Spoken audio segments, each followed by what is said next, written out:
important thing is who can take that initiative and then go all of the way. Now, our map, Icebox, we've seen chaos big time when it comes to Icebox and some of the things that you're going to be capable of. Cathedral is going to be the defenders, and the Wellsville Secondary School will be the attackers for the first half here.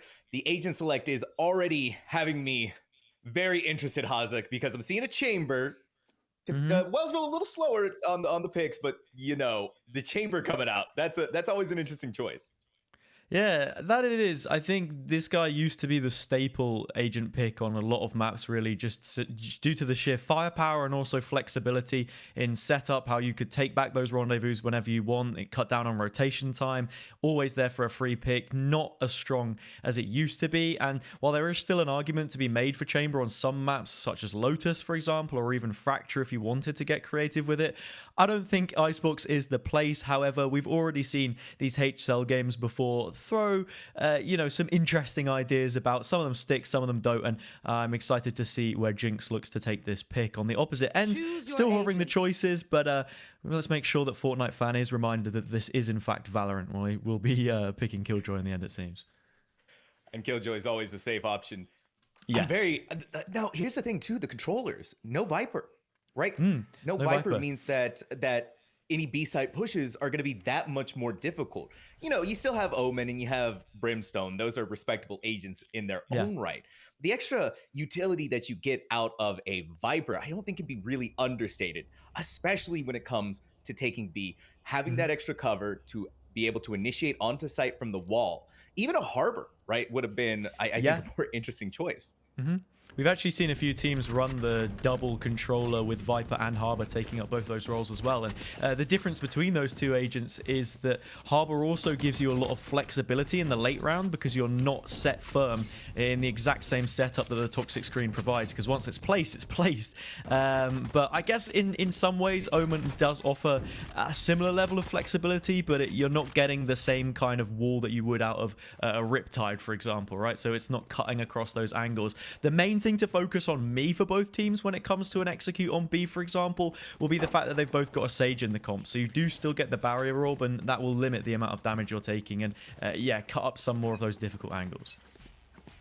Two, we're going to see it probably here from Wellsville, being able to take that little initial spot of A, put up the wall, have that barrier orb there, keep safe from everything happening.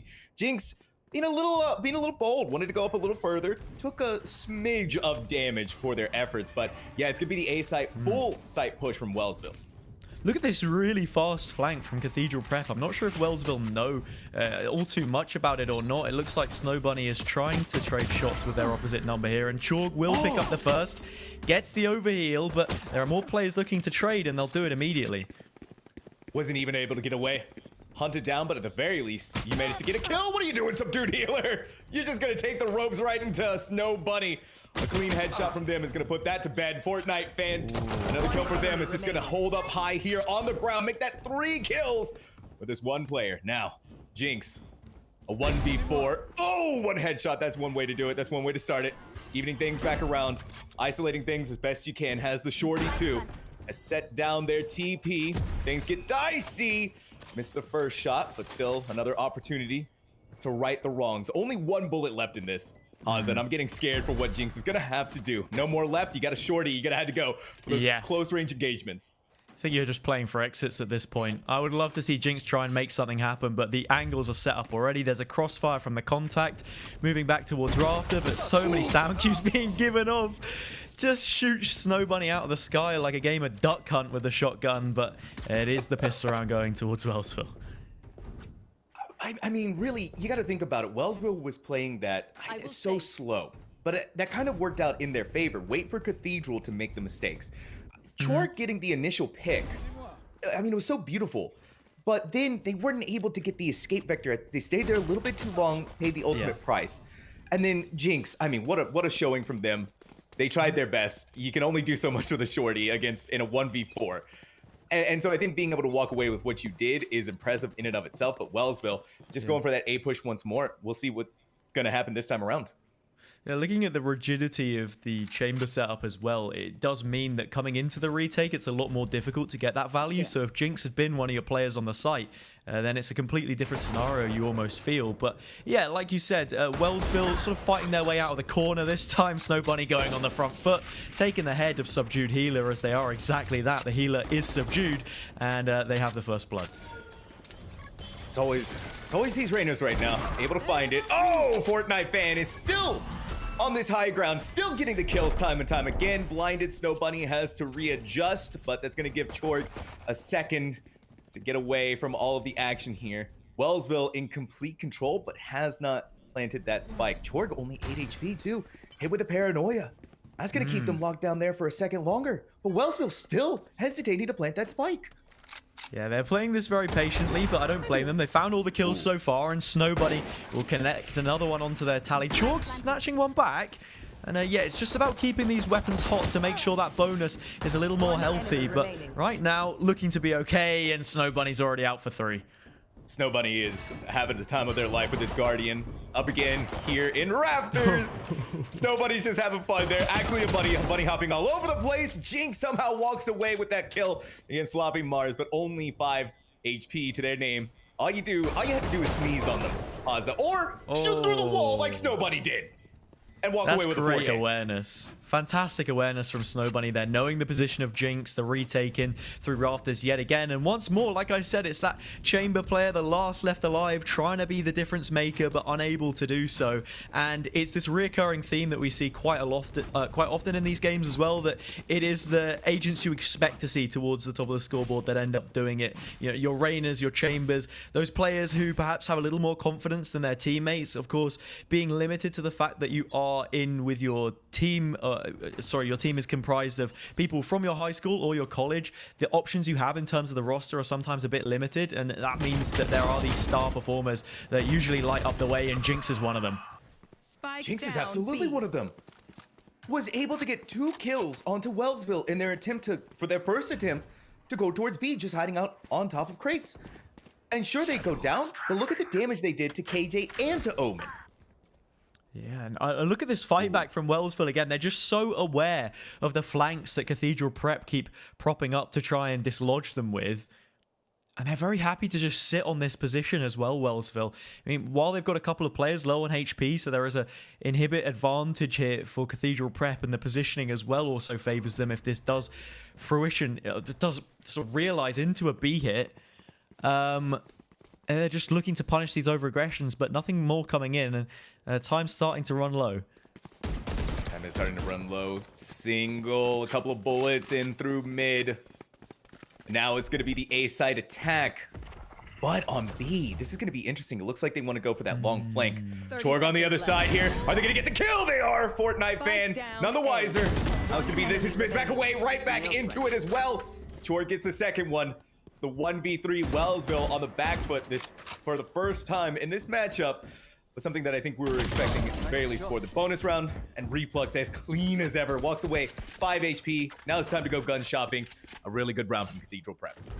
Yeah, a scavenger hunt to pick up a new weapon there, as we just see on the replay. Chorg, nice use of the Soul Orb to then dismiss away and get the overheal on the second engagement. Something I think that maybe they struggled with, not maybe to put it down to struggle, I guess, but more like on the pistol round, we saw them go for the flank, needed the overheal because it was a fairly sloppy engagement, and then didn't have a way to, disengage when the time came up. So this time around, a little bit better balanced and able to isolate those 1v1s, which is exactly what you demand of your Reina player. Indeed so. And this is also interesting to talk about, that we have Reina players on Icebox. Typically, we see the Jets. They want to go for those fancy Twitch clip op kills. And so getting that extra utility out of a Reina who, if they're able to frag out, which so far these 2 Reinas have been able to do, can get so much value for their team. Okay. A little bit of value lost there. Jinx and a tour de force, showing that Chamber is still a really good pick. And now Chorg has 2 kills of their own. Wellsville in shambles. One enemy remaining. Yeah, I just want to go back to the point you were making as well about these Reyna players. I think Reyna has always somewhat found some comfort on Icebox because it's one of those maps that a lot of teams like to play double duelist on sometimes, and we've seen it historically as well as finally the round goes flawless for Cathedral Prep as they clean up. But also solo carry potential will be there on the chamber as well, and you see that from the Tour de Force. It's such a strong ultimate to bring in because it's effectively an operator, the most expensive gun in the game in terms of credits. But if you can invest those ultimate orbs as quickly as Jinx has been doing with the amount of action they've felt already, then it is definitely something which Wellsville will need to be aware of.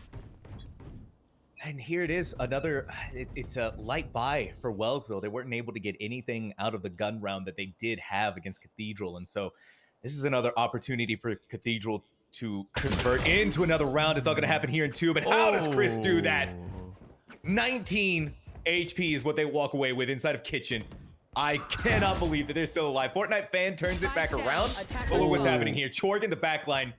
We got Jinx as well. This is unbelievable what is happening to Wellsville. It's just getting taken apart, torn at the seams.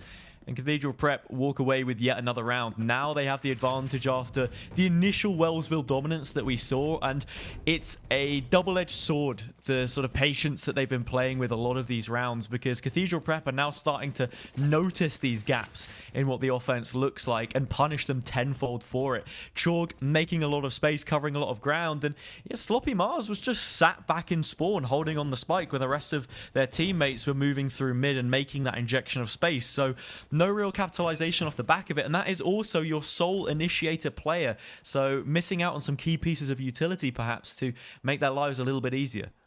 Yeah, it's really difficult when the initiator is not hitting that initiation points.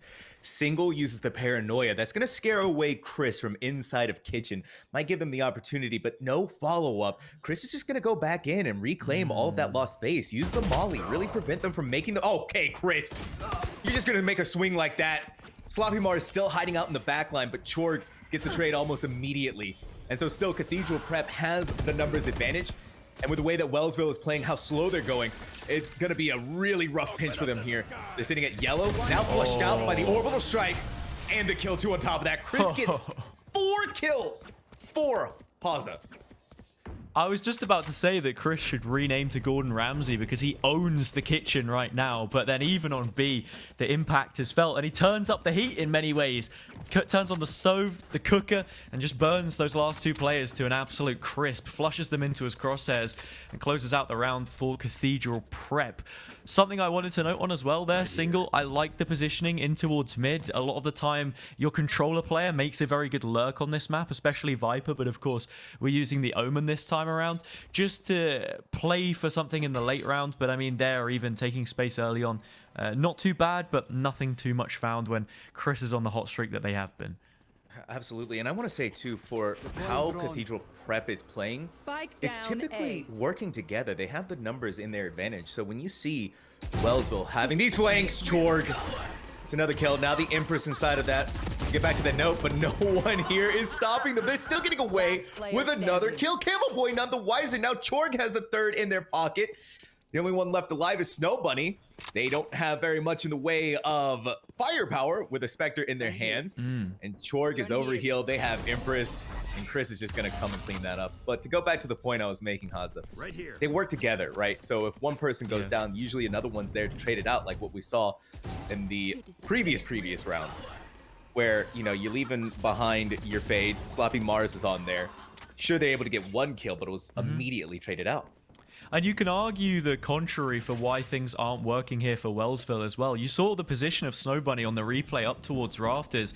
They should be fighting fire with fire. The antidote to the Reyna on the opposite end from that position, and look to be trying to trade their teammate out. But instead, they head towards the site, and before you know it, they're the only player left remaining. And it seems as if Cathedral Prep will continue to grow that advantage. And Chorg is looking for an early advantage here.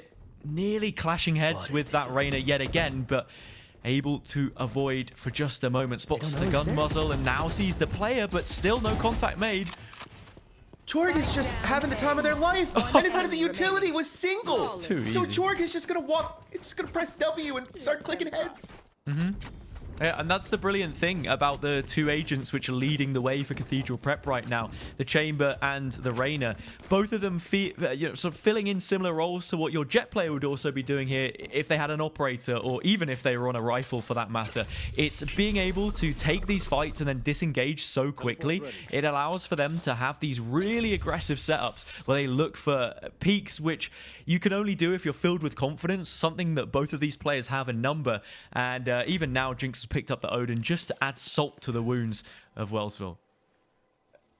Wellsville, I think they're scared of B now. They've found that they've had the most success on A. Short just doesn't care anymore at this point. They do get punished. The punishment has finally happened at the hands of Single.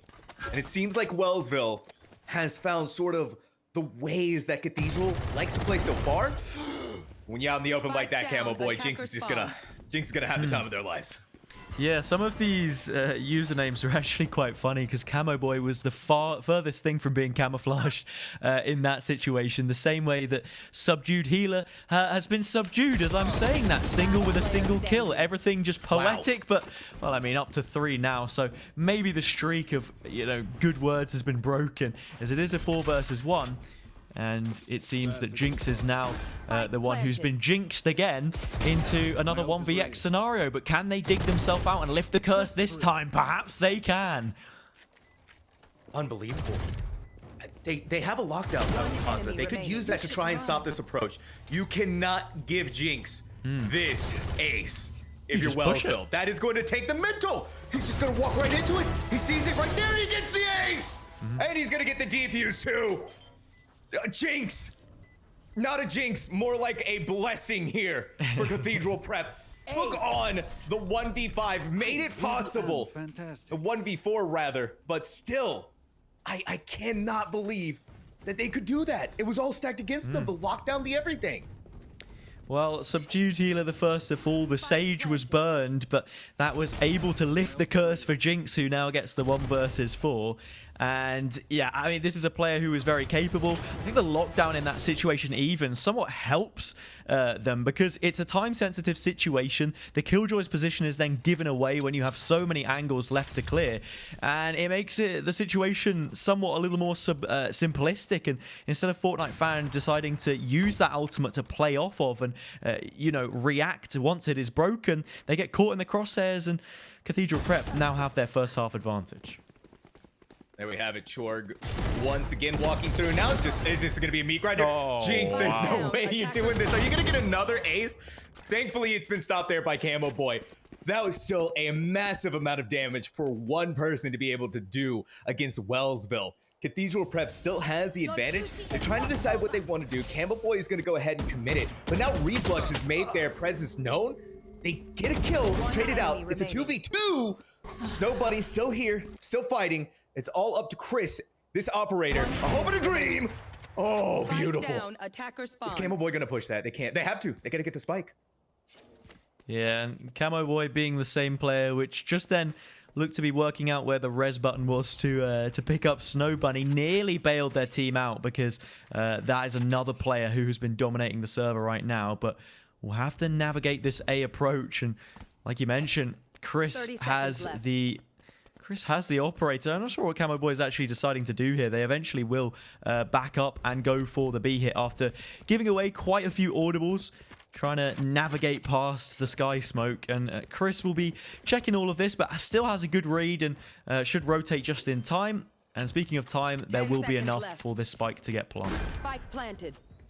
Camo Boy should theoretically have the advantage here if the shots miss against Chris. If they can take advantage of making Chris having to come to them. Camo Boy doesn't have to make any plays here. If you have the operator that Chris does, okay, there's a shorty. So these short range engagements could be a little scary. But I still think Chris should be able to walk away with, should have a fight ahead of them. Using the smoke as well to just cut down the sight lines, make these angles a little bit tighter. Chris over the top, around the back. Camo Boy should be hearing all of this, as well as the tap on the spike, and then clutches it out. Ring around the Rosie, and Camo Boy will claim their flowers with a very nice clutch. And that puts Wellsville back in a decent position to be competitive in this game, because it was starting to get to a point, as we see the replay here from Jinx, where things were creeping upon being disrespectful in many regards. I mean, look at Jinx, 17-6, closely followed by Chorg, the 15-4. So these two players are really having the time of their lives on Icebox. It's still a moment where I'm thinking, though, if Jinx maybe had, we're maybe seeing a little bit of overconfidence happening for Cathedral, where they think they're running away with it, and so you're having moves like this. But when you're doing stuff like this, right, you can't help it.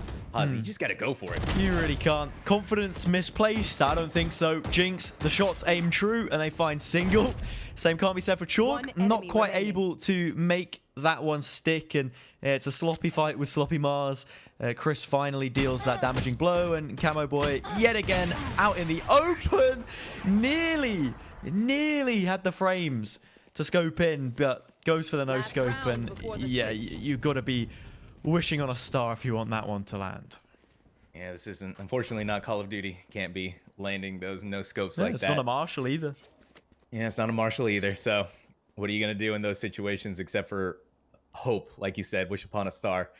But Cathedral Prep, they were able to tighten things back up. It's just keeping Wellsville locked down in their spawn area, really not allowing them to move any further than that. And it's just the continuous push up over and over again. Here is a rare instance of Wellsville leaning towards B site. We haven't seen that from them very often, but now they're actually catching on to this. They're waiting for Cathedral to make the moves, but Chorg is making unbelievable 2 kills.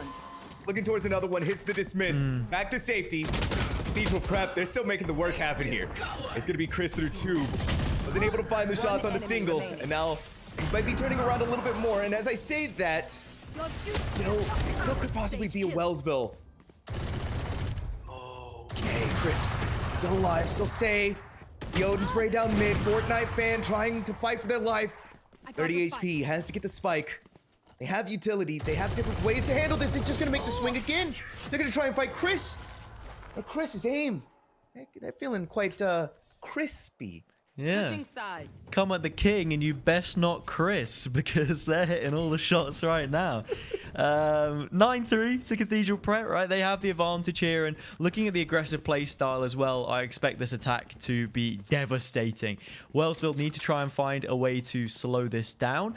On the opposite end, you also have to consider that Cathedral Prep, with the composition that they're currently running, Chamber in it as well, and Brim, you know, trying to play this through the attack as the sole controller, it can be fairly difficult, I think it's fair to say, for them to make this attack work, at least on paper.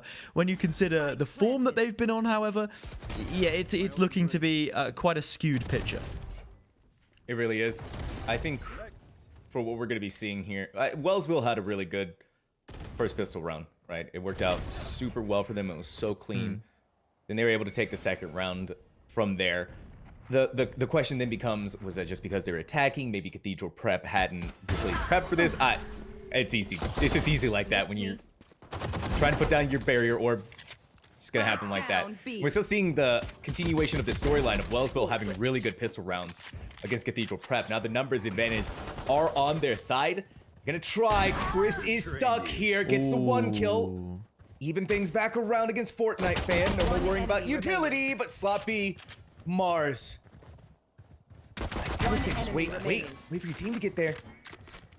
Now it's the 1v1. Snow Bunny versus Chris. Chris. A lot of tension. There is. And Chris has lots of time as well, if you think about it. Can really opt to go towards both sites. Can burn down the wick on the candle just a little bit longer and leave Snow Bunny guessing as to whether this is going to be B or not, because when it creeps closer 30 seconds left. and noise has been cut as it has, Snow Bunny has been caught out by this and decided actually to go for the rotate. Both of these players congregating in kitchen, and we know that that's where Chris likes to be, and it's because he's clutched it out by finding 3. Gordon Ramsay, like you said, Haza. That's what Chris is. That is Exactly their kitchen. It's a kitchen nightmare for Snow Bunny as well. Oh my word. He was it's all raw in there, but not when Chris comes by. So Cathedral Prep now in the double digits, sitting at 10-3 against Wellsville, winning out in the pistol round. This is going to guarantee, at the very least, another one for them. So, well, not guaranteed, obviously, but still a really good chance for them to be able to convert into the 11th round win for them. Wellsville has to be looking for an opportunity to try and damage them as much as they can, try to prevent the bonus round. And then going into the next one, you know, the rifle's coming up. At least what we're seeing here from Camo Boy is not wasting any time putting up that barrier orb. And this is already a really strong start. Misses the one shot. Camo Boy, a little bit of damage onto them. But yeah, at this point, you've taken down Chorg. So anything from here on out is going to be really good. You're going to have to look out for Jinx, though. Yeah, Jinx is moving around mid right now. But Camo Boy under a lot of pressure here amongst their teammates on A, as Chris is able to get that opener for Cathedral Prep, and they will continue to snowball from this position on Icebox. Out comes the peak from Camo Boy. Finally, the first line of defense, but not the last to fall, as Fortnite Fan comes in on the rotation through mid, and Cathedral Prep are now up to 11. The only issue for Wellsville is that they invested a decent amount on the previous, so you're looking at best case scenario, light armor and a rifle. Worst case, yeah, a Spectre or something else of the sort, as we're even seeing Camo Boy buy into the Sheriff here with some credits to spare. This is still a rough moment for them, though. If they don't win out in this round, this is a necessary round that Wellsville needs to win on. But look at that. So, I mean, some members of Cathedral Prep, Reflux and Subdued Healer, they're running full shields. They're running Vandals already. So they're wanting to go into this hyper aggressive. They're coming in, they're trying to claim names, and Chorg doesn't even need a stinking rifle. They just need to be the Sheriff. Sloppy Mars. And Chorg's aim is unbelievable at being able to hit these shots time and time again. Now it's Jinx to push forward, caught out by the turret. If Fortnite Fan can take advantage of this, they might be able to walk away, and they do. Down falls Jinx. They're still in control of yellow. But for how much longer? If they look over towards that way where Subdued Healer is, all by themselves, it's just a swing. Cathedral Prep now on match point. They get all of, they get everything on their side. They have the economy. They have the weapons. They have Chorg with an Empress ultimate. Chris is one away from the orbital strike. This is looking really bad for Wellsville. Yeah, like I said, it's that snowball, all of these different factors coming through, and in the end, Fortnite Fan in that position of yellow is more like a submarine in shark-infested waters as they get collapsed upon, and yet again, they're the final player to fall. But even when you look at the shots there from Chorg, that's the difference between heavy shields and light armor, because I don't think that you can hit a player for more than 145 from the bottom of mid towards Boiler in that position. So, yeah, perhaps some reconsiderations to be made by Wellsville, at least in terms of economy, but right now, they've got everything that they can, all of it put on the line as the execute comes through. Stuck there, Camo Boy was able to get one. Chorg always there to make sure that things are evened out once more. Now the Lear Snow Buddy denied any presence up top thanks to that Molly. It's gonna be another game for them. They're trying to hit the heads. Reflux walks away, but now it's gonna be the firing squad on the Snow Buddy. No one left to go. The 1v4. It's Sloppy Mars has to come up big here. But now they can't do it. They're going to have to readjust their position. The wall is going to stop them from the idea they had in their head. You're going to have to win out against Chorg, Sloppy Mars, and you did. 40 HP though. Ooh. So making his way. But Chris, working with the numbers that they had, hits the flank and gets Cathedral Prep the win here on Icebox, 13-3. Yeah, at the end there, if there was any way that Sloppy